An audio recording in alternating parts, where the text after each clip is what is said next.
It is granted only to the heart that abounds with integrity, trust, generosity, and love to realize true prosperity. The heart that is not possessed of these qualities cannot know prosperity, for prosperity, like happiness, is not an outward possession, but an inward realization. The greedy man may become a millionaire, but he will always be wretched, and mean, and poor, and will even consider himself outwardly poor, so long as there is a man in the world who is richer than himself, whilst the upright, the open-handed and loving will realize a full and rich prosperity, even though their outward possessions may be small. He is poor who is dissatisfied, he is rich who is contented with what he has, and he is richer who is generous with what he has.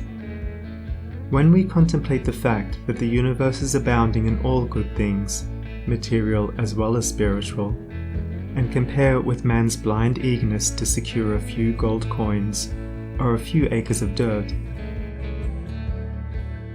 it is then that we realize how dark and ignorant selfishness is. It is then that we know that self-seeking is self-destruction. Nature gives all, without reservation, and loses nothing. Man, grasping all, loses everything. If you would realize true prosperity, do not settle down, as many have done, into the belief that if you do right, everything will go wrong.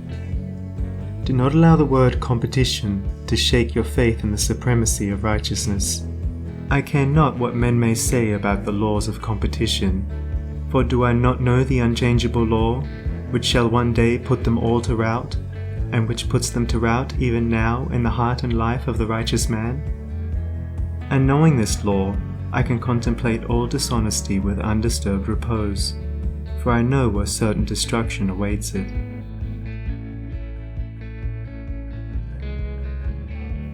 Under all circumstances, do that which you believe to be right, and trust the law. Trust the divine power that is immanent in the universe, and it will never desert you, and you will always be protected. By such a trust, all your losses will be converted into gains, and all curses which threaten will be transmuted into blessings. Never let go of integrity, generosity, and love, for these, coupled with energy, will lift you into the truly prosperous state. Do not believe the world when it tells you that you must attend to number one first, and to others afterwards.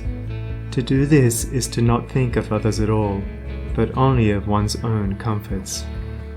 To those who practice this, the day will come when they will be deserted by all, and when they cry out in their loneliness and anguish, there will be no one to hear and help them. To consider oneself before all others is to cramp and warp and hinder every noble and divine impulse.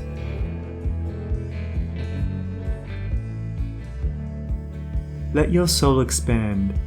Let your heart reach out to others in loving and generous warmth, and great and lasting will be your joy, and all prosperity will come to you.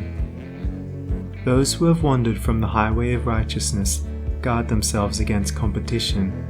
Those who always pursue the right need not to trouble about such defense. This is no empty statement. There are men today who, by the power of integrity and faith, have defied all competition, and who, without swerving in the least from their methods, when competed with, have risen steadily into prosperity, whilst those who tried to undermine them have fallen back defeated.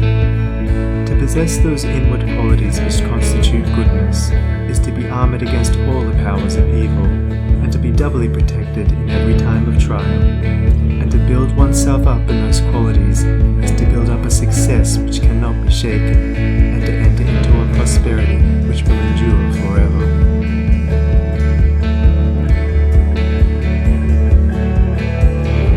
The white robe of the heart invisible is stained with sin and sorrow, grief and pain, and all repentant pools and springs of prayer shall not avail to wash it white again.